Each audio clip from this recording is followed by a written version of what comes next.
Nadie me abrió la puerta en Navidad, y cuando finalmente entraron, me hicieron sentir como una extraña en la casa de mi propio hijo. El árbol brillaba con luces doradas, pero yo no era parte de nada. Hoy, voy a contarte algo que nunca pensé que contaría. Y si tú, por un segundo, sientes que esto te parece familiar, solo te pido que dejes un like y te suscribas. Me va a ayudar a continuar desahogándome. Era la víspera de Navidad en Madrid, y la llovizna caía como lágrimas sobre los adoquines de la calle Serrano. Yo caminaba despacio, cargando 3 bolsas de plástico que se me clavaban en los dedos. Una contenía el pastel de turrones que había horneado durante toda la mañana, siguiendo la receta de mi madre. Otra llevaba los regalos envueltos a mano, una bufanda de lana que tejí durante 3 meses para Mateo, mi nieto de 16 años, y una crema facial importada para Miriam, mi nuera. La tercera bolsa guardaba lo más importante. Una carta que escribí con el corazón abierto, contándole a mi familia cuánto los amaba y lo agradecida que estaba por permitirme pasar la Nochebuena con ellos. Mis zapatos gastados pisaban charcos que reflejaban las luces navideñas de los escaparates. El aroma a castañas asadas se mezclaba con el perfume de los pinos naturales que vendían en la esquina. Desde los balcones colgaban guirnaldas rojas y doradas, y por las ventanas se escapaba el murmullo de familias reunidas, risas que resonaban como campanas lejanas. Llegué al edificio donde vivía Miriam con Mateo, un bloque de apartamentos de ladrillo rojo en el barrio de Salamanca, donde mi difunto hijo Iván había comprado un piso cuando las cosas le fueron bien en su trabajo de ingeniero. Las ventanas del segundo piso brillaban con una luz cálida. Podía ver las siluetas moviéndose dentro, escuchar música navideña filtrada a través del cristal. Subí los 2 pisos por las escaleras, respirando con dificultad. A mis 73 años, cada escalón se sentía como una pequeña montaña. Mi rodilla derecha me punzaba, esa vieja lesión que nunca se curó del todo desde que me caí cuidando a Iván durante su última enfermedad. Toqué el timbre. 1 vez. 2 veces. El sonido se perdía en el eco del pasillo. Esperé 5 minutos, ajustándome el pañuelo que me protegía del frío, mientras mi aliento formaba pequeñas nubes blancas en el aire helado. Volví a tocar, esta vez con más insistencia.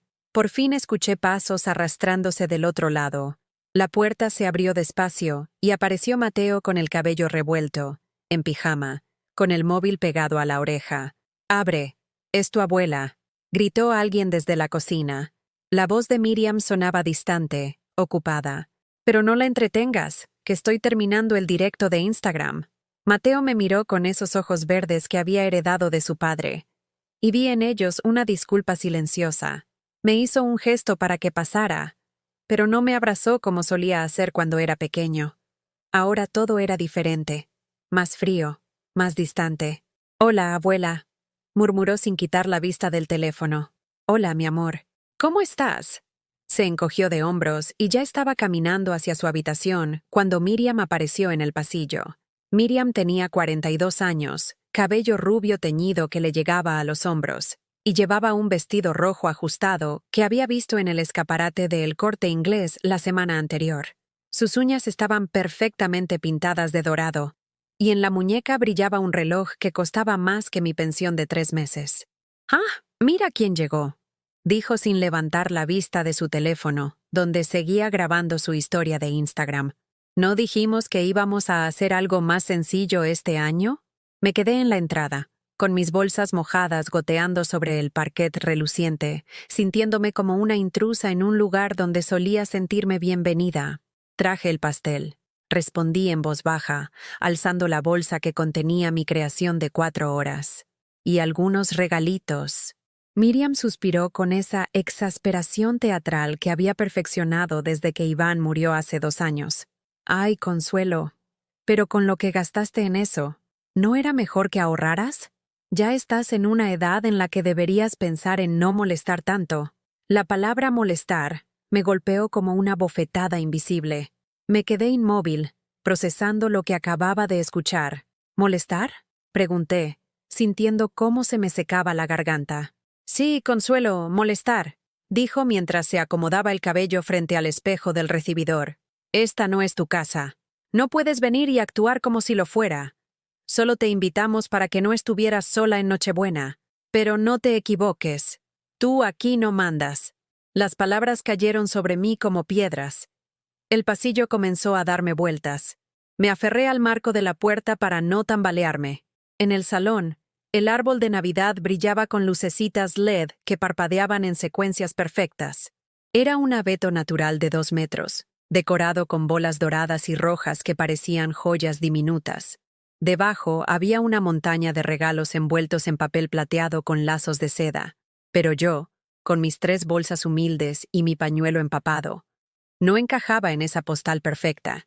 Miriam siguió hablando por teléfono con alguien llamado Eloy, su nuevo novio, un empresario de Marbella, que aún no había tenido el honor de conocer. Su voz se volvía melosa cuando hablaba con él, tan diferente al tono seco que usaba conmigo. Sí, mi amor. Ya llegó la suegra. No, no va a ser problema. Mañana nos vamos tempranito a tu chalet, ¿verdad? Me dirigí hacia la cocina, donde el aroma del pavo relleno se mezclaba con el olor de las especias navideñas. Todo estaba perfecto. La mesa puesta con vajilla de porcelana, copas de cristal, servilletas de lino blanco. Había preparado una cena digna de una revista, pero no había un lugar puesto para mí. Miriam, dije con voz temblorosa. ¿Dónde qué? Respondió sin levantar la vista de su teléfono. ¿Dónde me siento? Suspiró de nuevo, esta vez con más dramatismo. Ay, cierto. Pon una silla de la cocina. Pero cuidado con la vajilla, que es nueva. En ese momento, Mateo apareció en la cocina con una expresión que nunca había visto antes. Sus ojos verdes me miraron con una tristeza que me partió el alma.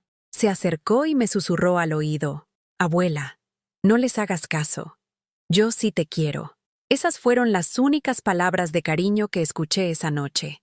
Esa noche, mientras fingía dormir en el sofá incómodo donde Miriam me había acomodado, no podía dejar de recordar todo lo que había hecho por esta familia. Cada euro que gasté, cada sacrificio que hice, cada vez que puse sus necesidades antes que las mías. Hace 5 años, cuando Iván perdió su trabajo en la empresa de telecomunicaciones, yo vacié mi cuenta de ahorros para ayudarlos con la hipoteca. Eran 12.000 euros que había guardado centavo a centavo durante 15 años trabajando como limpiadora en el Hospital Clínico San Carlos. Dinero que pensaba usar para arreglar las goteras de mi piso en Lavapiés, para comprar una calefacción que funcionara en invierno, para esos pequeños lujos que una mujer de mi edad se merece después de toda una vida de trabajo. Mamá, es solo un préstamo, me había dicho Iván, con esa sonrisa que derretía mi corazón. En 6 meses te devuelvo todo con intereses. Nunca vi ni un euro de vuelta. Cuando Iván enfermó de cáncer, fui yo quien dejó mi trabajo para cuidarlo. Durante 8 meses, me instalé en su casa como una enfermera sin sueldo. Le daba las medicinas cada 4 horas. Lo llevaba a quimioterapia en metro porque Miriam decía que manejarla fatigaba. Le hacía caldos caseros cuando no podía comer nada sólido. Miriam seguía con su vida normal. Salía con amigas, iba al gimnasio, se compraba ropa nueva mientras yo dormía en el sofá-cama de la sala, despertándome cada vez que Iván tenía náuseas o pesadillas. «Es que tú lo haces mejor, Consuelo», me decía cuando le pedía que me relevara unas horas. Yo no sé cómo lidiar con estas cosas. Me pongo muy nerviosa. Durante esos meses gasté mi pensión completa en medicamentos que la Seguridad Social no cubría. Suplementos vitamínicos, cremas para las llagas, pañales para adulto que costaban una fortuna. Mi nevera en casa estaba vacía, pero la de ellos siempre tenía comida fresca. El día que Iván murió, yo estaba sosteniendo su mano. Miriam había salido a almorzar con su hermana porque necesitaba desestresarse. Cuando llegó, 2 horas después de que todo terminara, lo primero que dijo fue: ¿Ya llamaste a la funeraria? Porque necesito organizarlo todo rápido. Tengo una boda el fin de semana. Ni una lágrima, ni un abrazo, ni un gracias por cuidarlo, Consuelo. Después del funeral, me mudé de vuelta a mi piso húmedo en Lavapiés. Era un 4º piso sin ascensor, en un edificio de 1940 que crujía con cada ráfaga de viento. Las paredes tenían manchas de humedad que parecían mapas de países inexistentes, y la calefacción funcionaba solo cuando quería. Pero Miriam siguió llamándome. No para preguntar cómo estaba, no para invitarme a cenar, no para que viera a Mateo. Me llamaba cuando necesitaba algo. Consuelo, ¿puedes cuidar a Mateo el sábado? Me invitaron a una boda y no puedo llevarlo. Consuelo, ¿tienes dinero prestado? Se me olvidó pagar la luz y la van a cortar. Consuelo, ¿puedes venir a planchar? Tengo una entrevista de trabajo y necesito que mi ropa esté perfecta. Siempre decía que sí. Siempre. Tomaba el metro línea 5 desde Lavapiés hasta su barrio elegante. Un viaje de 40 minutos que me costaba 2,20 € cada vez. Llegaba cargada de comida casera, croquetas que hacía con las sobras, tortilla española, gazpacho en verano. Limpiaba su casa, cuidaba a Mateo, resolvía sus problemas. Mateo era mi única alegría en todo esto. Cuando era pequeño corría hacia mí gritando, «Abuela», y me abrazaba como si fuera la persona más importante del mundo. Le leía cuentos en voz alta. Le enseñaba a hacer flores de papel. Le contaba historias de su padre cuando era niño. Pero con los años, las visitas se volvieron más frías. Miriam había comenzado a interceptar nuestras conversaciones. «Mateo, no molestes a tu abuela con tus cosas del colegio. Ella no entiende de matemáticas modernas. Mateo, guarda esos dibujos. Tu abuela no tiene espacio en su casa para guardar cosas. Mateo, saluda a tu abuela, pero después vete a tu cuarto. Los adultos necesitamos hablar». Poco a poco, mi nieto se fue alejando. Ya no corría hacia mí. Apenas me miraba cuando llegaba. Se quedaba pegado a su móvil o se encerraba en su habitación. El año pasado, cuando cumplí 73, nadie se acordó. Esperé todo el día una llamada, un mensaje, una visita. Nada. 3 días después, Miriam me llamó para pedirme que fuera a limpiar porque venían unos invitados importantes.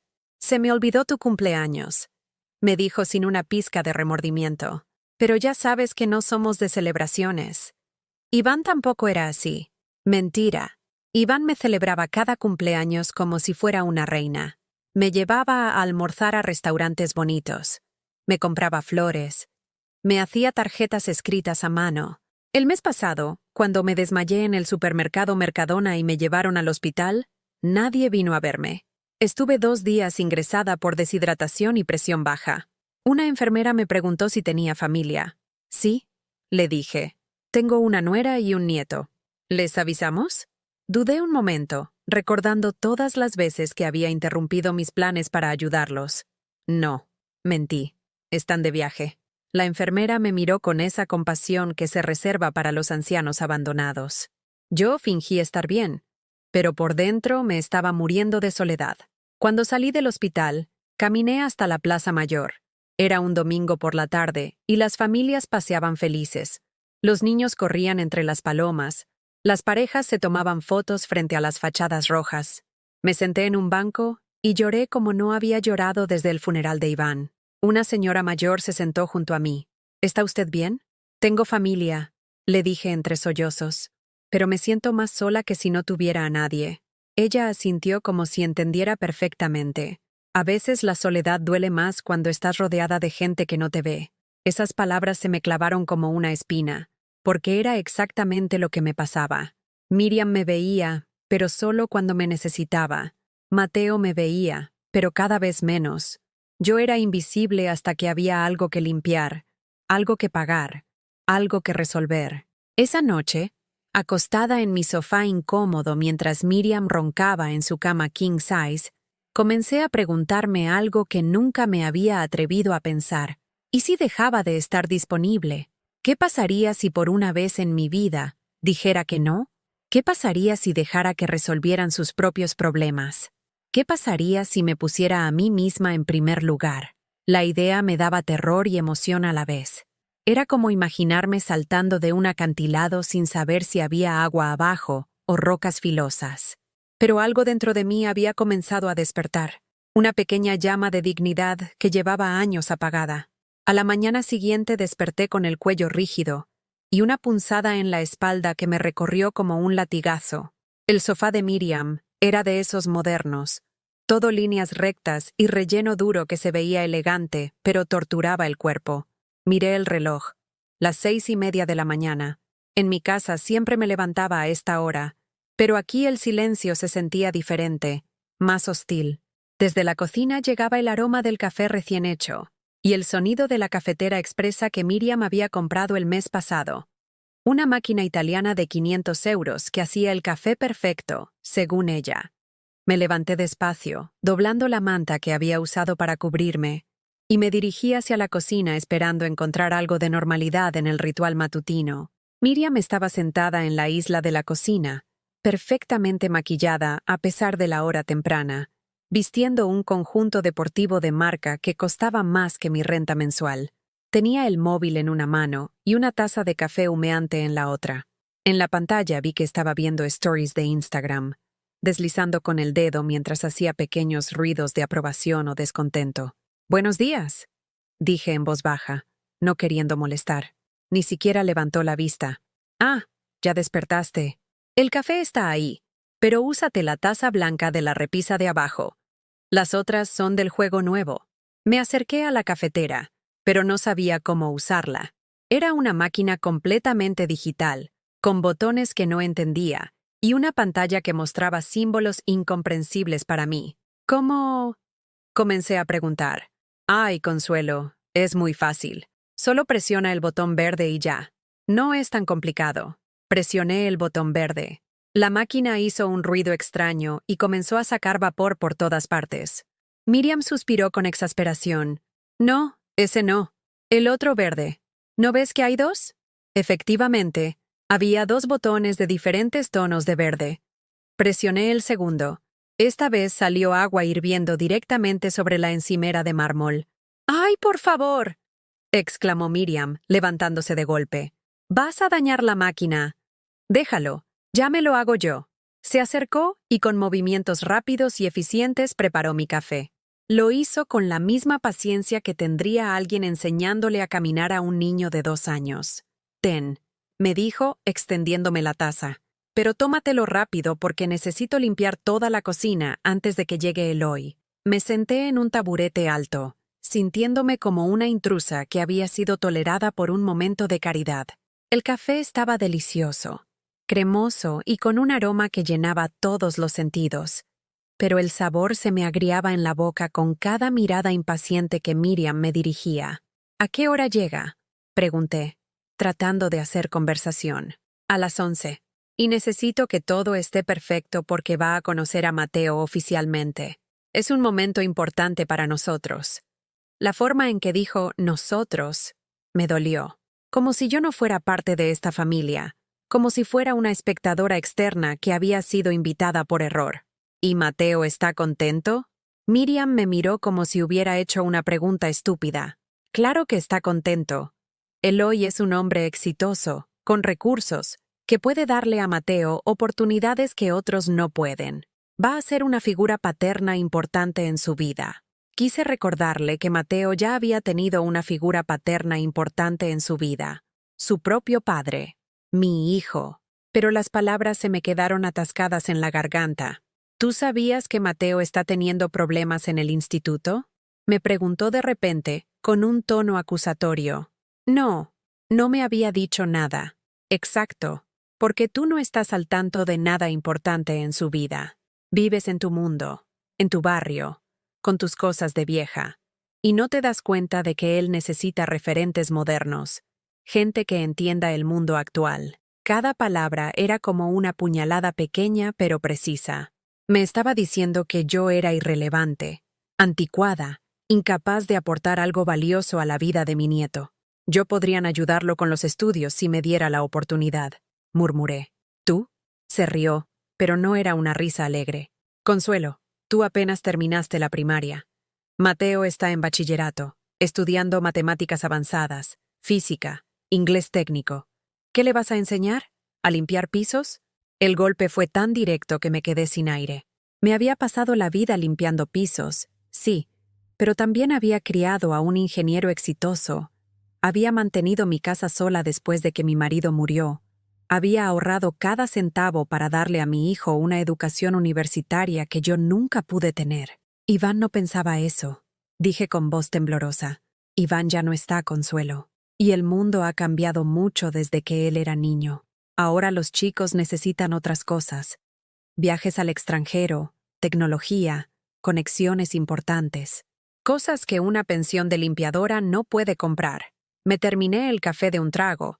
Aunque me quemó la garganta, no podía estar ni un minuto más en esa cocina, respirando esa atmósfera tóxica donde cada palabra era un recordatorio de mi supuesta inutilidad. Voy a vestirme, dije, levantándome del taburete. Perfecto. ¿Y después, si no te molesta, podrías ordenar un poco el cuarto de Mateo? Está hecho un desastre y necesito que todo se vea bien cuando llegue Eloy. Otra vez. Otra petición disfrazada de favor. Otro trabajo doméstico que yo debía hacer para mantener las apariencias de su vida perfecta. Fui al baño para lavarme la cara y me miré al espejo. Una mujer de 73 años me devolvió la mirada. Cabello gris recogido en un moño sencillo. Arrugas que contaban historias de risas y lágrimas. Ojos marrones que habían visto demasiado. Llevaba el mismo suéter de lana azul que me había comprado hace 3 años en las rebajas de enero en el Corte Inglés. Era de buena calidad, pero se notaba que no era nuevo, que había sido lavado muchas veces con cuidado para que durara. Comparándome con Miriam, con su ropa de diseñador y su maquillaje perfecto, yo parecía lo que era. Una mujer mayor de clase trabajadora que estaba fuera de lugar en este mundo de lujos y apariencias. Cuando salí del baño, Mateo estaba en la cocina, sentado donde yo había estado, con un tazón de cereales y los auriculares puestos. Al verme, se los quitó. «Buenos días, abuela». «Buenos días, mi amor. ¿Cómo dormiste?» Se encogió de hombros. Esa respuesta universal de los adolescentes que puede significar cualquier cosa o nada. «Mamá dice que vas a conocer a Eloy hoy». Asintió sin entusiasmo. «¿Estás nervioso?» Miró hacia donde estaba su madre, que había salido al balcón para hablar por teléfono, y se acercó más a mí. «No quiero otro papá», susurró. «Mi papá era Iván. Mi papá era tu hijo». El corazón se me contrajo como un puño. Extendí la mano y toqué la suya por encima de la mesa. «Tu papá siempre va a ser tu papá, mi amor. Nadie puede cambiar eso. Eloy dice que me va a enseñar a ser un hombre de verdad, que papá me estaba criando muy blando». La indignación me subió por la garganta como lava hirviendo. ¿Cómo se atrevía ese hombre a hablar así de mi hijo? ¿Cómo se atrevía a criticar la educación que Iván le había dado a su propio hijo? «Tu papá te estaba criando con amor y respeto», le dije, apretándole la mano. «Eso no es ser blando. Eso es ser sabio». Mateo asintió, pero vi en sus ojos esa confusión que tienen los niños cuando los adultos les dan mensajes contradictorios sobre quiénes son y qué deben ser. Miriam regresó del balcón con una sonrisa brillante. Era Eloy. Viene con regalos para Mateo. Un móvil nuevo y una cazadora de cuero genuino. ¿No es fantástico? Miré a mi nieto y vi cómo se le iluminaba la cara a pesar de sí mismo. Era un adolescente, después de todo. Los regalos caros siempre impresionaban. «Y para ti, Consuelo», continuó Miriam, «trajo una caja de bombones, porque dice que las señoras mayores siempre disfrutan los dulces». «Bombones», como si fuera un perro al que se le lanza un hueso para mantenerlo contento. «Qué considerado». Mentí. «Sí, es un hombre muy detallista. Muy diferente a... bueno, ya sabes, más atento a las cosas importantes». Otra puñalada indirecta a la memoria de Iván. Otra forma de decirme que mi hijo había sido inadecuado, que esta nueva versión de hombre era superior. En ese momento algo se rompió dentro de mí. No fue dramático, no fue ruidoso. Fue como cuando se rompe un hilo que lleva mucho tiempo soportando demasiado peso. Silencioso, pero definitivo. Me di cuenta de que llevaba años tragándome estas pequeñas humillaciones, estos comentarios envenenados, estas comparaciones crueles. Había normalizado el maltrato porque venía envuelto en sonrisas falsas y disfrazado de preocupación familiar. Pero ya no podía más. A las 11 en punto, sonó el timbre. Miriam corrió hacia el espejo del recibidor para retocarse el pintalabios una última vez antes de abrir la puerta. Yo me quedé sentada en el sofá, fingiendo leer una revista que había encontrado sobre la mesa de centro, pero en realidad, observando cada movimiento, cada gesto, cada palabra que estaba a punto de intercambiarse. «¿Mi amor?», exclamó Miriam con una voz que nunca le había escuchado usar. Dulce, melosa, casi infantil. Eloy entró como si fuera el dueño del lugar. Era un hombre de unos 50 años, bronceado artificialmente, con el cabello engominado hacia atrás y una sonrisa que mostraba dientes demasiado blancos para ser naturales. Vestía un traje gris carbón que parecía salido de las páginas de una revista de moda masculina, y llevaba un reloj dorado que brillaba desde el otro extremo de la habitación. «Cariño», dijo, besando a Miriam en ambas mejillas. «Estás radiante, como siempre». Sus ojos recorrieron el apartamento con la mirada evaluadora de alguien que está acostumbrado a catalogar el valor de las cosas. Se detuvo en mí por una fracción de segundo. Me registró como se registra un mueble más en la decoración, y luego dirigió su atención hacia Mateo, que había aparecido en el pasillo con expresión incómoda. «¡Ah, y este debe ser el famoso Mateo!», exclamó Eloy con una energía exagerada, como si estuviera actuando en una obra de teatro. «Vaya, sí que te pareces a tu madre. Afortunadamente, no sacaste nada del otro lado de la familia». El comentario me atravesó como una espada. El otro lado de la familia era mi lado. Era Iván. Era la sangre que corría por las venas de mi nieto y que había sido descartada como algo indeseable en una sola frase cruel. Miré a Mateo, esperando ver alguna reacción, algún signo de que entendía la ofensa. Pero él solo sonrió nerviosamente, cautivado por las bolsas de regalo que Eloy había traído. «Tengo algunas cositas para ti, campeón», dijo Eloy, usando ese tono condescendiente que algunos adultos emplean con los adolescentes. Para empezar a conocernos mejor, sacó una caja alargada de una de las bolsas. Dentro había un iPhone de último modelo, todavía en su empaque original. «¡No puede ser!», gritó Mateo, olvidando completamente su timidez. «Es el modelo que acaba de salir». «Y eso no es todo», continuó Eloy, disfrutando claramente de ser el centro de atención. «También hay una cazadora de cuero auténtico, de una boutique en Serrano, para que vayas aprendiendo a vestirte como un hombre de verdad». Ahí estaba otra vez esa frase, un hombre de verdad. Como si Iván, que había trabajado 60 horas a la semana para mantener a su familia, que había cuidado a Mateo desde que era bebé, que había muerto luchando contra el cáncer con una dignidad que me partía el corazón, no hubiera sido suficientemente hombre. Mateo se probó la cazadora frente al espejo. Le quedaba perfecta, como si hubiera sido hecha a su medida. El cuero brillaba bajo la luz del techo, y pude ver cómo mi nieto se veía diferente con ella puesta. Mayor, más sofisticado, más parecido al mundo que Eloy representaba. «Te queda increíble», le dijo Miriam. «¿Verdad, Consuelo?» Todos me miraron, esperando mi aprobación. Entendí que esta era una prueba, un momento en el que se esperaba que yo avalara esta nueva dinámica familiar, que diera mi bendición a la transformación de mi nieto en una versión que encajara mejor en los planes de Miriam. «Está muy elegante», dije finalmente, porque era la verdad, pero las palabras me supieron a ceniza en la boca. «Y para usted, señora Consuelo», dijo Eloy, dirigiéndose a mí por primera vez. «También traje un pequeño detalle». Me extendió una caja de bombones de una marca que no reconocía. No eran de corte inglés, ni siquiera de una pastelería local. Parecían de esos que venden en las estaciones de servicio, con una presentación llamativa pero poco contenido real. «Gracias», murmuré, sintiendo cómo me ardían las mejillas. «De nada», respondió con esa sonrisa que ya estaba empezando a odiar. Miriam me contó que a las señoras de su edad les gustan mucho los dulces.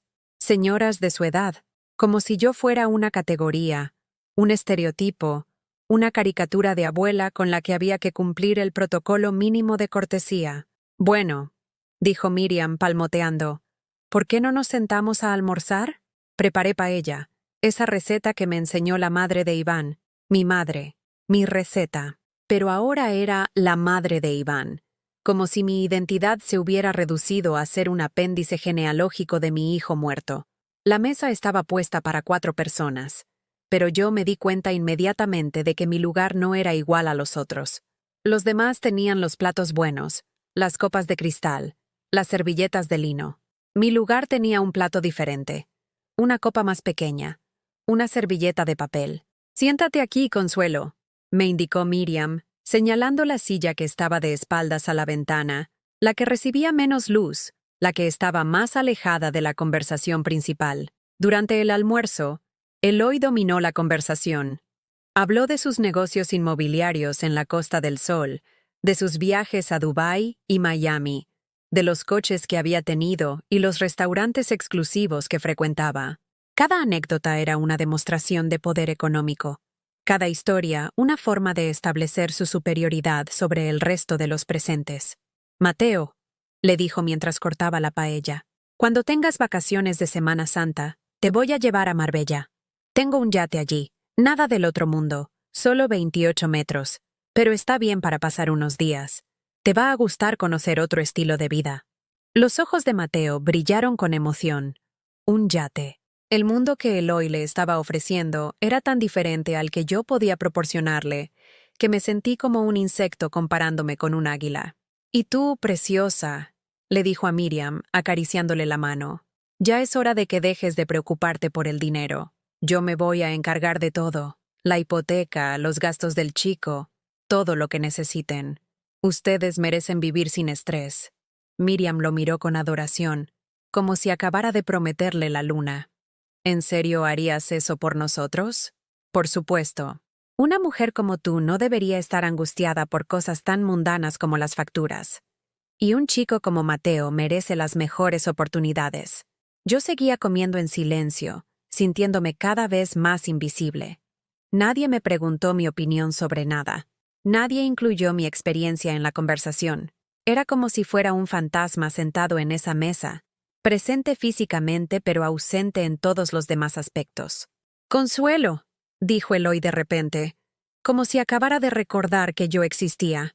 «Miriam me contó que usted vive sola en Lavapiés. ¿No le da miedo ese barrio? Está lleno de inmigrantes y gente rara». La forma en que dijo «gente rara» me hizo hervir la sangre. Lavapiés era mi hogar desde hacía 25 años. Conocía a mis vecinos, sabía sus historias, había visto crecer a sus hijos. Era un barrio diverso, sí, pero también lleno de vida, de cultura, de humanidad real. «Es un barrio muy interesante», respondí, tratando de mantener la compostura. «Con mucha historia y gente muy amable». Murmuró él, claramente sin interés en mi perspectiva. «Bueno, supongo que a su edad ya no importa tanto dónde viva uno. Total, ya no sale mucho, ¿verdad? ¿A mi edad? ¿Qué sabía él de mi edad?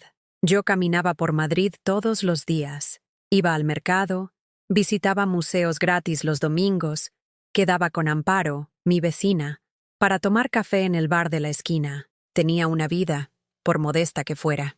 En realidad salgo bastante», dije, sintiendo cómo me temblaba la voz. «Qué bien», respondió con esa sonrisa falsa.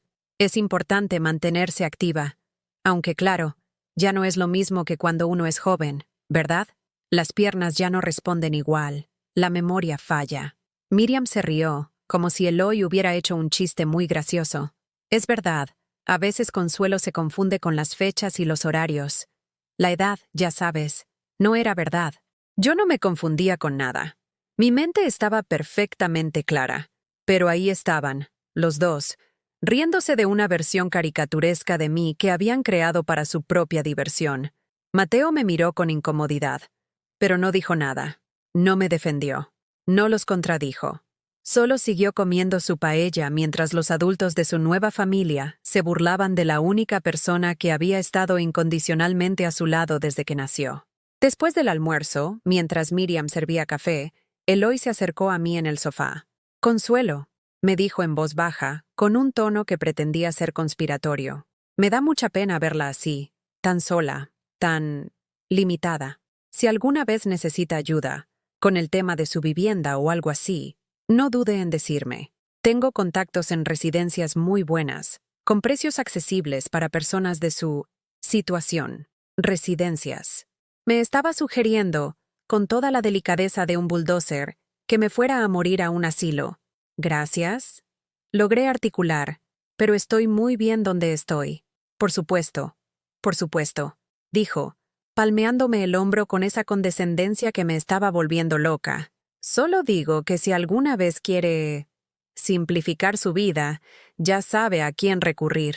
En ese momento supe, con una claridad cristalina, que este hombre no solo quería reemplazar a Iván en la vida de Miriam y Mateo, también quería borrar cualquier rastro de nuestra familia, cualquier conexión con el pasado que pudiera interferir con su nueva narrativa perfecta. Y lo más doloroso de todo era que parecía estar consiguiéndolo.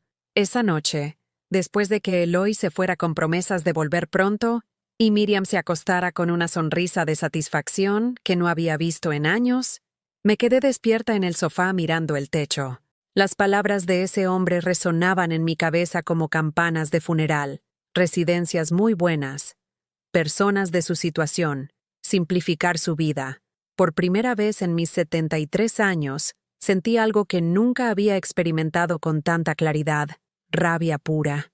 No tristeza, no decepción, no la resignación que había acompañado tantos otros momentos difíciles. Rabia. Caliente. Limpia. Poderosa. Me levanté del sofá y caminé hasta la ventana que daba a la calle Serrano. Abajo, Madrid dormía bajo las farolas amarillas. Los edificios elegantes del barrio se alzaban como torres de privilegio, recordándome constantemente que yo no pertenecía a este mundo que mi dinero había ayudado a construir. Saqué mi móvil y marqué el número de Amparo, mi vecina de lavapiés. Eran las 2 de la madrugada, pero ella era insomne crónica desde que enviudó. «Consuelo, ¿estás bien?», respondió al segundo timbrazo, con esa preocupación inmediata que solo tienen las personas que realmente se preocupan por ti. «Amparo», susurré para no despertar a nadie. «Necesito contarte algo, pero no puedo hablar aquí. Ven cuando quieras. La puerta está abierta. Dejé una nota en la mesa de la cocina. Tuve que volver temprano. Gracias por la cena». Tomé mis pocas pertenencias, incluidos mis regalos sin abrir que seguían donde los había dejado, y salí de ese apartamento por última vez. El viaje en metro desde Serrano hasta Lavapiés a las 3 de la madrugada fue una travesía entre dos mundos. En los vagones casi vacíos, entre el murmullo de la ciudad que nunca duerme completamente, comencé a sentir algo que había olvidado, la sensación de estar tomando una decisión por mí misma. Amparo me esperaba con un café caliente y esa mirada sabia que tienen las mujeres que han vivido lo suficiente para reconocer el dolor en los ojos de otra persona. «Cuéntame», me dijo, sin preguntas ni juicios. Y le conté todo, cada humillación, cada desprecio, cada vez que me habían hecho sentir como si fuera un estorbo en la vida que mi propio sacrificio había hecho posible. Hablé durante 1 hora sin parar, vaciando años de dolor acumulado como quien vacía un pozo contaminado. «¿Y qué vas a hacer?», me preguntó cuando terminé. «No lo sé», admití. «Por primera vez en mi vida, no lo sé». Amparo se quedó pensativa un momento, removiendo su café con movimientos lentos y deliberados. «¿Sabes qué me dijo mi hija cuando le corté la mensualidad que le daba cada mes?». Negué con la cabeza. Me dijo que era una mala madre, que después de todo lo que había hecho por ella, era egoísta dejarla sin apoyo. ¿Sabes qué le respondí? «¿Qué?». Le dije, «Hija, yo ya cumplí siendo madre. Ahora me toca cumplir siendo persona». Esas palabras se me clavaron en el pecho como una revelación. Ser persona. ¿Cuándo había sido la última vez que me había permitido ser simplemente Consuelo, no la madre de Iván, no la abuela de Mateo, no la suegra tolerada de Miriam? ¿Cuándo había sido la última vez que había tomado una decisión basada en lo que yo quería, en lo que yo necesitaba? Al día siguiente, lunes por la mañana, fui al banco. Llevaba conmigo todos los documentos que había encontrado en el cajón de mi cómoda, las escrituras de mi piso en Lavapiés, los papeles del seguro de vida de mi marido que nunca había tocado, las cuentas bancarias que había mantenido separadas durante todos estos años. El empleado del banco, un joven de unos 30 años con traje azul y modales educados, revisó mis papeles con expresión de sorpresa creciente. «Señora Rodríguez», me dijo, «no tenía idea de que tuviera todos estos activos. Su situación financiera es mucho más sólida de lo que esperaba». «¿Qué significa eso exactamente?». «Bueno, el piso está completamente pagado y ha aumentado mucho su valor en los últimos años. El seguro de vida ha generado intereses considerables. Y esta cuenta de ahorros, ¿sabía que tenía casi 30.000 euros aquí?». «No lo sabía». Durante años me había comportado como una mujer pobre porque así me había acostumbrado a verme. Pero la realidad era que, sin los gastos que había estado asumiendo por mi familia, sin las emergencias constantes que drenaban mis recursos, yo era una mujer de medios modestos pero estables. ¿Qué recomendaría usted?, le pregunté. Podríamos diversificar sus inversiones, crear un plan de jubilación más robusto, tal vez considerar algunas opciones que le den más libertad financiera. Libertad, otra palabra que había olvidado que existía. El martes por la mañana, mi móvil comenzó a sonar. Miriam. Dejé que saltara el buzón de voz. Volvió a sonar. La segunda llamada también fue al buzón. A la tercera, decidí responder. ¿Dónde estás?, me gritó sin siquiera saludar. ¿Cómo se te ocurre irte sin avisar? Mateo te estuvo buscando toda la mañana. Estoy en mi casa. Respondí con una calma que me sorprendió a mí misma. ¿Tu casa? ¿Y qué hay de nosotros? ¿Qué hay de Mateo? Mateo puede venir a visitarme cuando quiera. Mi puerta siempre está abierta para él. No seas ridícula, Consuelo. Mateo no puede andar en metro hasta ese barrio. Es peligroso. He vivido en este barrio 25 años y nunca me ha pasado nada. Y Mateo tiene 16 años, no es un niño. Mira, su voz cambió a ese tono manipulador que conocía tan bien. Sé que ayer hubo algunas tensiones, pero Eloy es un buen hombre. Solo necesita tiempo para conocerte mejor. No puedes irte así, como una niña caprichosa. Niña caprichosa. A los 73 años, por defender mi dignidad, era una niña caprichosa. Miriam, le dije, y mi voz sonó diferente, más firme. No voy a volver. He decidido que es hora de vivir mi propia vida. ¿Tu propia vida?, se rió con crueldad. ¿Qué vida? Eres una vieja sola, sin dinero, sin futuro. ¿Qué vas a hacer? ¿Quedarte ahí tejiendo hasta que te mueras? Puede ser, respondí, pero va a ser mi decisión. Hubo un silencio largo del otro lado. Si es dinero lo que quieres, comenzó. No es dinero, Miriam. Es respeto. Consuelo, por favor, piénsalo bien. Sin nosotros, ¿qué tienes? ¿Quién va a cuidarte cuando estés enferma? ¿Quién va a estar contigo en Navidad? Cada pregunta era una puñalada diseñada para despertar mis miedos más profundos. El miedo a la soledad, a la enfermedad, a la muerte sin compañía. Pero por primera vez, esos miedos me parecieron menos terribles que la perspectiva de seguir siendo humillada. Ya veré, dije simplemente. Estás cometiendo un error muy grande, me amenazó. Muy grande.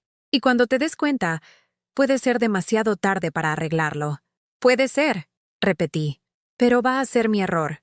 Colgué el teléfono y me quedé sentada en mi cocina, en mi piso de lavapiés, rodeada de mis cosas modestas pero queridas. El mantel de cuadros que había comprado en el rastro, las tazas desportilladas pero cómodas, las plantas en la ventana que recibían la luz perfecta cada mañana. Por primera vez en años, el silencio no me daba miedo. Era paz. Esa tarde fui al mercado de San Fernando. Compré verduras frescas, pescado para mí sola, una botella de vino tinto que nunca me habría permitido antes porque era un gasto innecesario.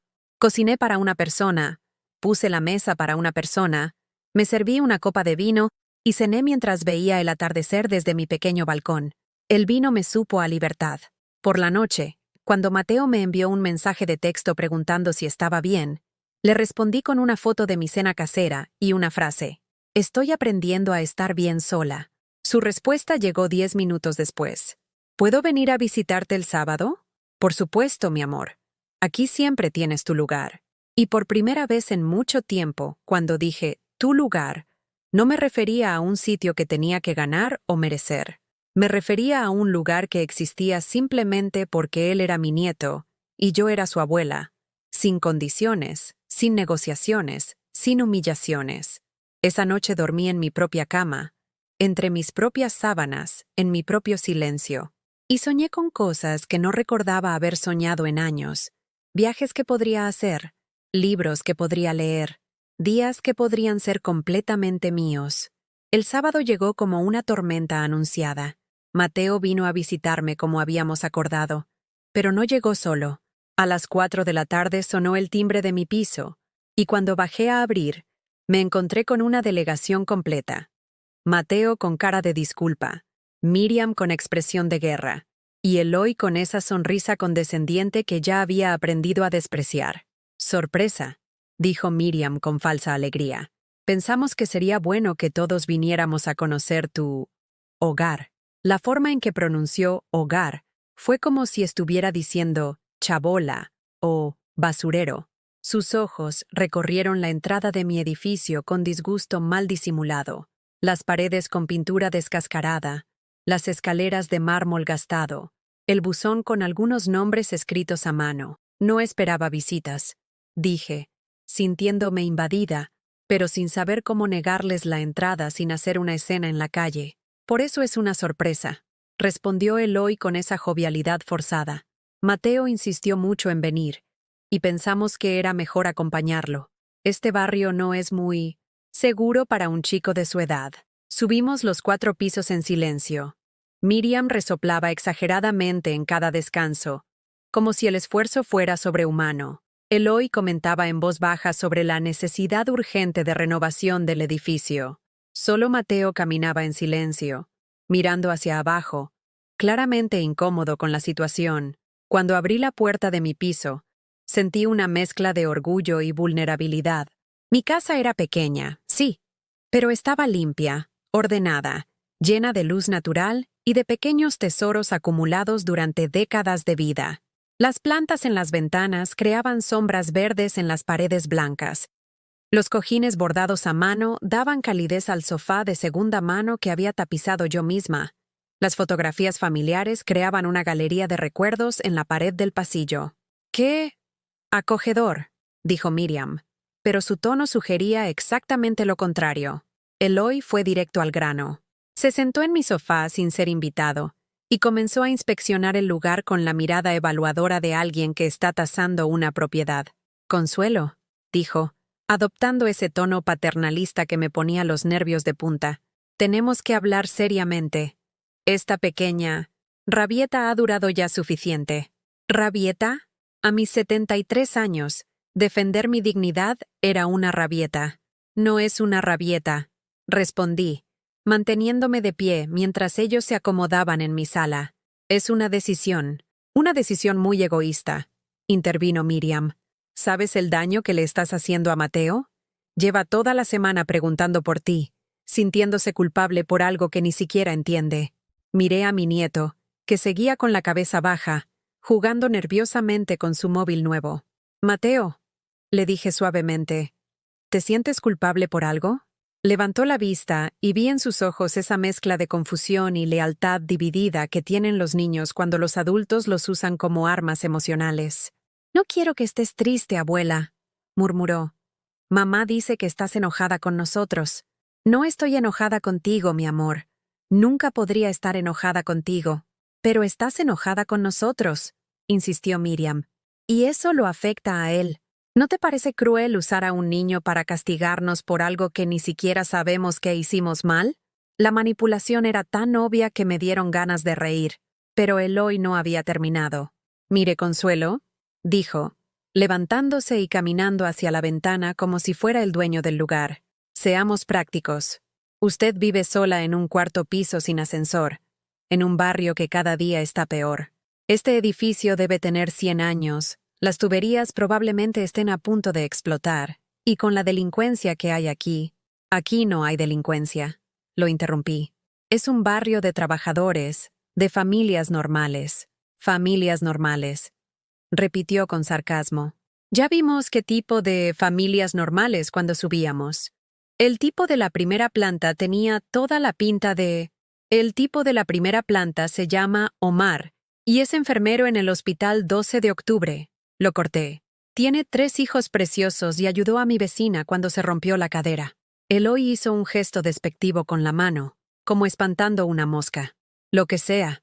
El punto es que esto no es vida para una persona de su edad. Necesita estar cerca de su familia, necesita cuidados, necesito que me respeten», dije, y mi voz sonó más fuerte de lo que esperaba. «Eso es lo que necesito». «¿Respeto?». Miriam se puso de pie dramáticamente. «¿Después de todo lo que hemos hecho por ti? Después de invitarte a todas las cenas, de incluirte en nuestros planes, ¿De tratarte como parte de la familia? Tratarme como parte de la familia sería preguntarme mi opinión, no darme órdenes.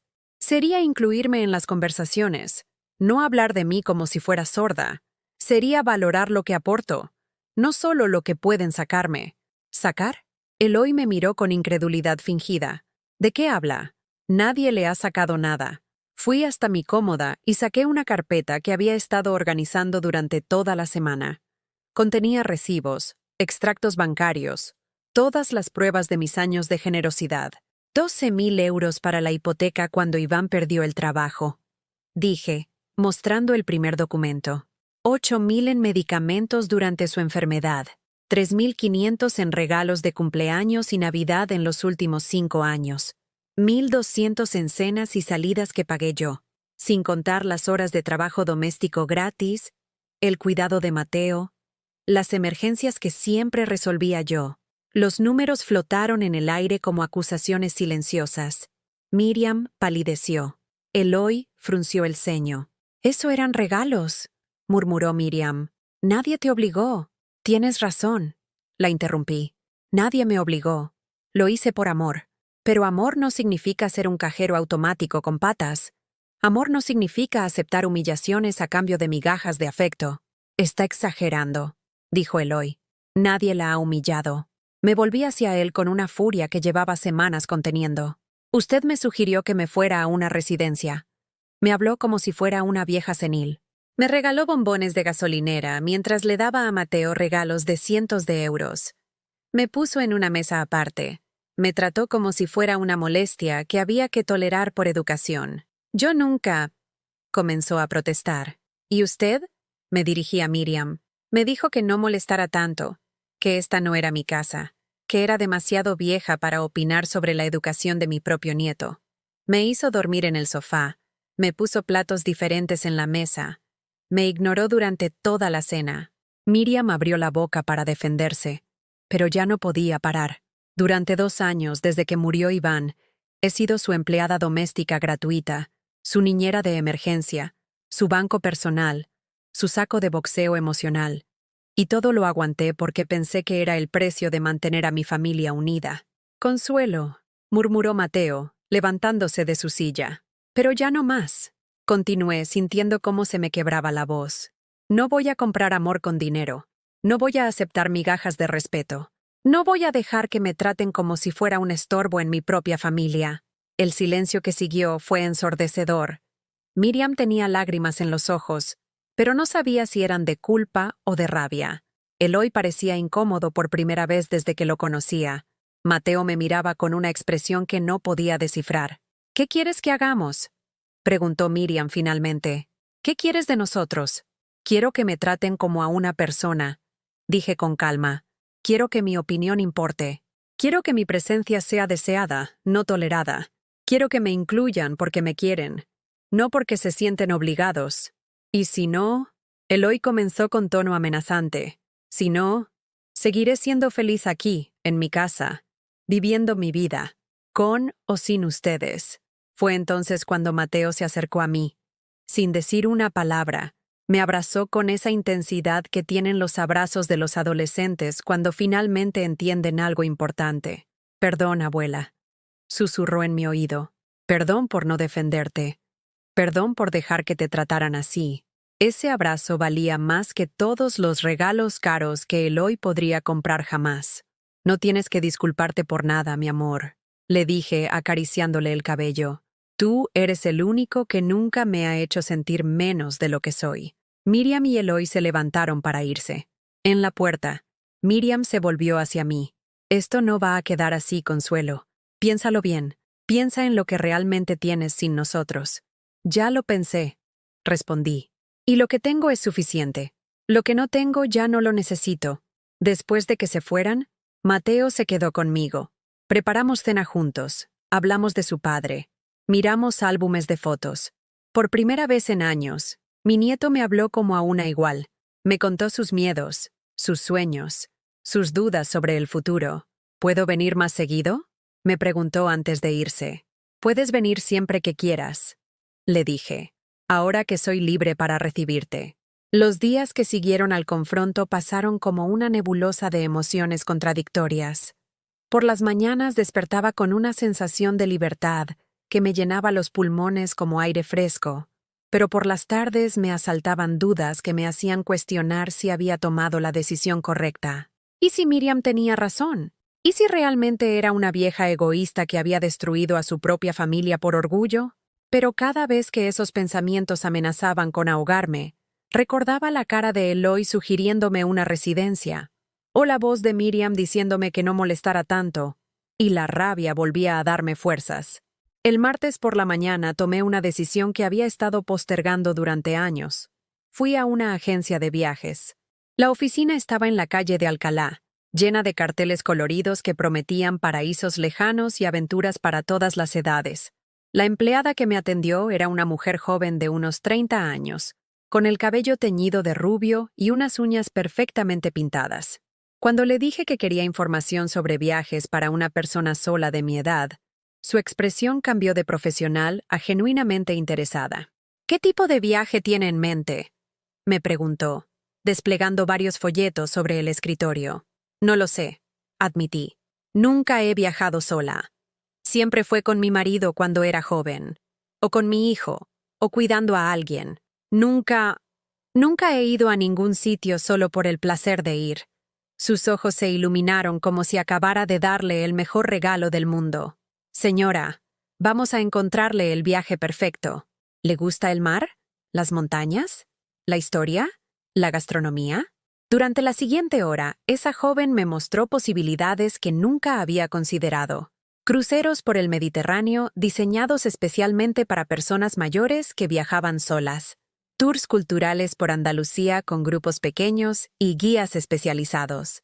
Estancias en balnearios donde podría relajarme y conectar conmigo misma. Pero esto debe costar una fortuna, dije, mirando los precios.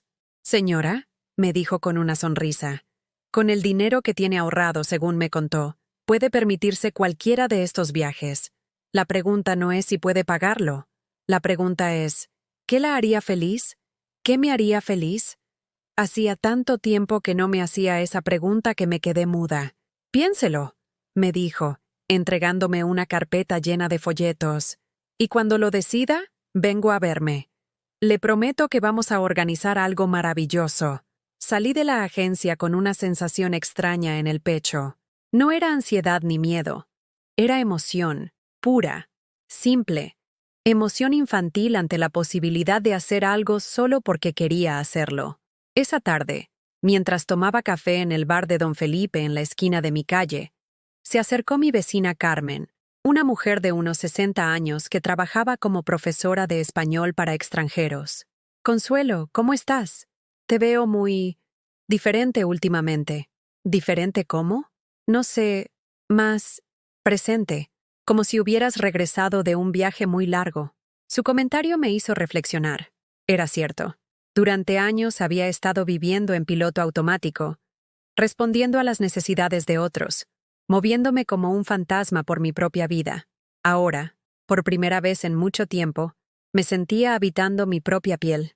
Carmen, le dije impulsivamente, ¿tú crees que es demasiado tarde para empezar cosas nuevas a mi edad? ¿Bromeas? Se rió. Tengo una alumna de 85 años que está aprendiendo italiano porque siempre quiso leer a Dante en el original. Otra de 78 que empezó clases de tango porque vio una película y se enamoró del baile. La edad solo es una limitación si tú se la permites serlo. ¿Y si me quisiera apuntar a algo? ¿A clases de algo? Sus ojos brillaron con entusiasmo. ¿Qué te interesa? No lo sé, admití otra vez. Creo que ese es el problema. He pasado tanto tiempo siendo lo que otros necesitaban que no sé qué es lo que yo quiero. Pues ese es un buen lugar para empezar, dijo Carmen. Descubrir qué quieres. En el Centro Cultural de la Plaza tienen talleres para personas mayores. Pintura, escritura, historia del arte, yoga suave. ¿Por qué no vienes conmigo mañana a ver qué ofrecen? Al día siguiente, Carmen y yo caminamos hasta el Centro Cultural de Lavapiés. Era un edificio renovado que conservaba el encanto del barrio, pero con instalaciones modernas. En el tablón de anuncios había docenas de carteles coloridos. clases de acuarela, talleres de memoria, grupos de lectura, excursiones culturales. Mira esto, dijo Carmen, señalando un cartel. Taller de escritura autobiográfica para mayores de 60 años. Descubre tu propia historia. ¿No te parece perfecto? La idea de escribir mi propia historia me asustó y me emocionó a la vez. ¿Qué historia tenía yo que valiera la pena contar? Pero luego pensé en todo lo que había vivido, todo lo que había aprendido, todo lo que había superado en las últimas semanas, y me di cuenta de que tal vez sí tenía algo que decir. ¿Cuándo empieza?, pregunté. El primer día del taller me senté en una sala llena de personas de mi edad, cada una con su propia historia grabada en las arrugas de su cara. La profesora, una mujer mayor llamada Isabel que había sido periodista, nos explicó que íbamos a aprender a dar forma a nuestras memorias, a encontrar el valor en nuestras experiencias cotidianas. Cada uno de ustedes ha vivido una vida única, nos dijo. Han visto cambiar el mundo. Han superado obstáculos que las generaciones más jóvenes no pueden ni imaginar. Sus historias importan. Sus voces merecen ser escuchadas. Durante las siguientes semanas, escribí. Escribí sobre mi infancia en un pueblo de Castilla-La Mancha, sobre conocer a mi marido en una verbena, sobre criar a Iván sola después de enviudar, sobre los años de limpieza en el hospital donde aprendí que la dignidad no depende del tipo de trabajo que hagas, y escribí sobre las últimas semanas, sobre el despertar, sobre encontrar mi voz, sobre aprender a valorarme. Tu historia es poderosa, Consuelo, me dijo Isabel después de leer uno de mis textos. Hay algo en tu escritura que llega directo al corazón. Has encontrado tu voz auténtica. Los sábados por la tarde, Mateo venía a visitarme. Sin Miriam, sin Eloy, sin la tensión de las dinámicas familiares tóxicas, mi nieto se transformaba. Me contaba sobre sus clases, sus amigos, sus dudas sobre qué estudiar en la universidad. Cocinábamos juntos, veíamos películas viejas, hablábamos de su padre sin el filtro de la amargura de Miriam. ¡Abuela!, me dijo un sábado mientras hacíamos croquetas. Mamá está diferente desde que no vienes a casa. ¿Diferente cómo? Más nerviosa. Discute mucho con Eloy. Creo que él pensaba que tenía todo controlado, pero ahora que tú no estás para ayudar con todo, las cosas se están complicando. No sentí satisfacción al escuchar eso. Solo una profunda tristeza por el tiempo perdido, por las relaciones que podrían haber sido diferentes si hubiera encontrado mi voz antes. ¿La extrañas?, me preguntó Mateo. Extraño a la familia que pensé que teníamos, le dije con honestidad, pero no extraño sentirme invisible en mi propia familia. Un domingo por la mañana, mientras regaba mis plantas en el balcón, sonó el teléfono. Era Miriam. Su voz sonaba diferente, menos segura, menos arrogante. Consuelo, necesitamos hablar. Estoy escuchando. No por teléfono. ¿Podemos vernos? Sin Eloy. Solo tú y yo. Quedamos en encontrarnos en el Parque del Retiro, territorio neutral. Cuando llegué, la encontré sentada en un banco cerca del estanque, vestida con ropas menos llamativas de lo habitual, sin maquillaje excesivo. Parecía más vulnerable, más humana. He estado pensando en lo que dijiste. Comenzó sin preámbulos. Y creo que tienes razón en algunas cosas. No dije nada. Había aprendido el poder del silencio. Eloy y yo, las cosas no están yendo como esperaba. Él es muy controlador, muy crítico, y sin ti ahí para ayudar con Mateo, para hacer todas las cosas que hacías. Me di cuenta de cuánto dependía de ti. ¿Y?, pregunté. Quiero pedirte perdón, dijo, y por primera vez en años vi lágrimas reales en sus ojos. No por todo, no voy a fingir que todo fue culpa mía, pero sí por no valorarte, por darte por sentada, por no tratarte como merecías. Era el comienzo de una disculpa, no la disculpa completa que habría querido, pero era más de lo que había esperado. Gracias, le dije. Agradezco que me digas eso. ¿Podrías considerar la posibilidad de que volviéramos a intentarlo? De ser una familia otra vez, pero de manera diferente, con más respeto, con Miriam. La interrumpí suavemente. He aprendido algo importante estas semanas. He aprendido que no necesito ser parte de una familia para tener valor. Y he aprendido que que prefiero estar sola que estar acompañada, sintiendo que no pertenezco. Se quedó en silencio, procesando mis palabras. Pero eso no significa que no pueda haber una relación entre nosotras. Continué. Solo que va a ser diferente. En mis términos también. No solo en los tuyos. ¿Qué significa eso? Significa que van a tener que ganar mi presencia. No darla por sentada. Significa que mi opinión va a contar. Significa que voy a ser tratada como una igual, no como una empleada o una carga. Asintió lentamente. ¿Y Mateo? Mateo siempre va a ser bienvenido en mi vida. Es mi nieto, y lo amo incondicionalmente. Pero no voy a usarlo como excusa para aceptar un trato que no merezco. Nos quedamos sentadas un rato más, viendo a las familias pasear por el parque. Había una extraña paz entre nosotras. No de reconciliación completa, pero sí de entendimiento mutuo. Voy a romper con él hoy, me dijo antes de irse. Ya me di cuenta de que no es el hombre que creía que era. Me parece bien, le dije, pero hazlo por ti, no por mí. Esa noche, en mi casa, preparé una cena especial para una persona. Puse la mesa con mi mejor vajilla, encendí una vela, me serví una copa de vino y brindé por la mujer que estaba aprendiendo a ser. Por primera vez en 73 años, era completamente libre para ser yo misma. 6 meses después, estoy sentada en la terraza de un pequeño hotel en Santillana del Mar, con una taza de café humeante entre las manos y el mar Cantábrico extendiéndose hasta el infinito frente a mí. Es mi tercer día en este viaje que organicé yo sola, elegí yo sola, y estoy disfrutando yo sola. A mi lado, sobre la mesa de hierro forjado, está el cuaderno donde escribo cada noche mis experiencias, mis pensamientos, mis descubrimientos sobre esta nueva versión de mí misma que sigue sorprendiéndome cada día. Ayer visité las cuevas de Altamira.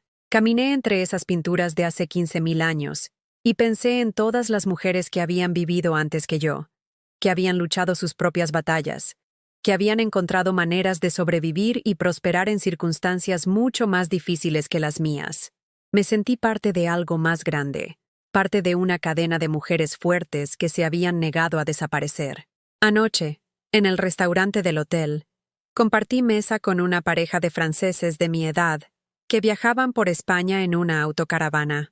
Hablamos en un español entrecortado, salpicado de francés y gestos, riéndonos de nuestros malentendidos y descubriendo que las historias de amor y pérdida suenan iguales en cualquier idioma. Marie, la esposa, me contó que habían empezado a viajar después de que sus hijos les dijeron que ya no necesitaban tanto cuidado. Nous avons découvert que nous existions encore, me dijo en francés, y luego tradujo. Descubrimos que todavía existíamos. Esas palabras resonaron en mí como una campana. Sí, yo también había descubierto que todavía existía. Esta mañana, mientras desayunaba sola en la terraza viendo salir el sol sobre el mar, mi móvil vibró con un mensaje de Mateo, una foto de él en su instituto, sonriendo junto a sus compañeros, con el texto: Abuela, saqué la mejor nota del curso en historia. Te dedico este logro a ti, que me enseñaste que el pasado no nos define, pero sí nos ayuda a entender quiénes somos. Se me llenaron los ojos de lágrimas. Mi nieto había entendido algo que a mí me había tomado 73 años aprender. El mes pasado, Miriam y yo comenzamos a construir algo nuevo. No es la relación que teníamos antes, pero es más honesta, más equilibrada. Nos vemos una vez por semana para tomar café, siempre en territorio neutral, siempre con una agenda clara. Hablamos de Mateo, de nuestros planes, a veces incluso de nuestros sentimientos, pero ya no hay expectativas tácitas, no hay obligaciones no expresadas, no hay deudas emocionales. Eloy desapareció de sus vidas hace 3 meses, cuando se dio cuenta de que la familia que había pensado que podía controlar se había convertido en algo mucho más complicado de lo que esperaba. Miriam me contó que le dijo que ella y Mateo traían demasiado equipaje emocional para su estilo de vida, como si el amor y la lealtad familiar fueran cargas indeseables. Me hiciste un favor, me dijo Miriam la última vez que nos vimos. Me ayudaste a ver que alguien que no puede aceptar mi pasado no merece mi futuro. No sentí satisfacción al escuchar eso, solo una profunda comprensión de que todos estábamos aprendiendo, todos estábamos creciendo, todos estábamos tratando de encontrar nuestro lugar en esta vida complicada. Mi vida ahora tiene una rutina completamente diferente. Los lunes voy al taller de escritura, donde mis compañeros se han convertido en una nueva familia elegida.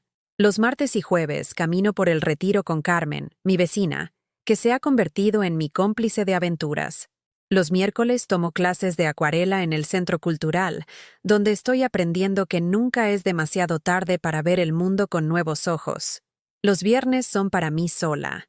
Leo, escribo, planificaré mi próximo viaje. He descubierto que disfruto enormemente mi propia compañía, algo que nunca había experimentado antes. Durante décadas, el silencio me daba miedo porque lo asociaba con soledad. Ahora entiendo que hay una diferencia enorme entre estar sola y sentirse sola. Los sábados siguen siendo de Mateo, pero ahora nuestras visitas tienen un sabor diferente. Viene porque quiere, no porque se siente obligado. Hablamos como iguales. Compartimos nuestros proyectos y sueños. Le estoy enseñando a cocinar las recetas de su padre, y él me está enseñando a usar mejor el móvil y las redes sociales. El domingo pasado me ayudó a crear una cuenta de Instagram donde publico fotos de mis viajes y reflexiones sobre la vida después de los 70. Para mi sorpresa, ha comenzado a seguirme gente de todo el mundo.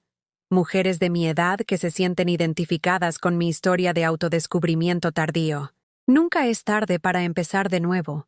Escribí en mi última publicación, junto a una foto de mis manos arrugadas sosteniendo un pincel manchado de acuarela. Los comentarios que recibí me llenaron el corazón. Gracias por inspirarnos. Mi madre de 80 años vio tu perfil y se apuntó a clases de baile. Llevo 5 años cuidando a mi suegra enferma y había olvidado que yo también existo. Cada comentario me recordaba que mi historia no era solo mía. Era la historia de miles de mujeres que habían vivido para otros durante tanto tiempo que habían olvidado cómo vivir para ellas mismas. Hace 2 semanas, Isabel, mi profesora de escritura, me sugirió que considerara publicar mis textos en formato de libro. Tu historia puede ayudar a muchas mujeres, Consuelo, me dijo. Tienes una voz auténtica y un mensaje poderoso. La idea me asusta y me emociona a la vez. ¿Una mujer como yo, escribiendo un libro? Pero luego recuerdo que soy la misma mujer que crió a un hijo sola, que trabajó durante décadas para sacar adelante a su familia, que tuvo el valor de decir basta, cuando ya no podía más. Tal vez sí tengo algo que decir. Tal vez mi voz sí importa. Anoche, antes de dormir, llamé a Amparo para contarle sobre mi viaje. Su voz sonaba diferente, más animada. ¿Sabes qué, Consuelo?, me dijo. Verte cambiar me ha dado valor para cambiar yo también. La semana que viene empiezo clases de guitarra. Siempre quise aprender, pero pensaba que era demasiado tarde. Nunca es demasiado tarde, Amparo, le dije, recordando las palabras de Carmen. Nunca es demasiado tarde para ser quien realmente somos. Después de colgar, me quedé un rato en el balcón de mi habitación de hotel, escuchando el sonido de las olas y sintiendo la brisa salada en la cara. Por primera vez en décadas, no estaba preocupada por nadie más que por mí misma. No tenía que limpiar la casa de otra persona, no tenía que cocinar para alguien que no me agradecía, no tenía que sonreír cuando me apetecía llorar. Era libre, completamente, absolutamente libre. En mi cuaderno escribí: hoy cumplí 74 años no en el calendario, sino en el alma. Hoy nací por segunda vez, pero esta vez fui yo quien eligió cómo quería llegar al mundo. Mañana regreso a Madrid, a mi piso en Lavapiés, a mi nueva vida construida en mis propios términos. Pero ya estoy planeando mi próximo viaje. Carmen me ha sugerido que vayamos juntas a Lisboa en primavera, y Isabel, mi profesora de escritura, quiere organizar un retiro literario en una casa rural de Salamanca. Por primera vez en mi vida, el futuro no me da miedo. Lo espero con curiosidad, con ganas, con la emoción de una niña que sabe que quedan regalos por abrir. Esta mañana, mientras hacía mi maleta para volver a casa, me miré en el espejo del baño del hotel. La mujer que me devolvía la mirada tenía el mismo cabello gris, las mismas arrugas, la misma altura de siempre, pero había algo diferente en sus ojos. Brillaban con una luz que no había visto en años.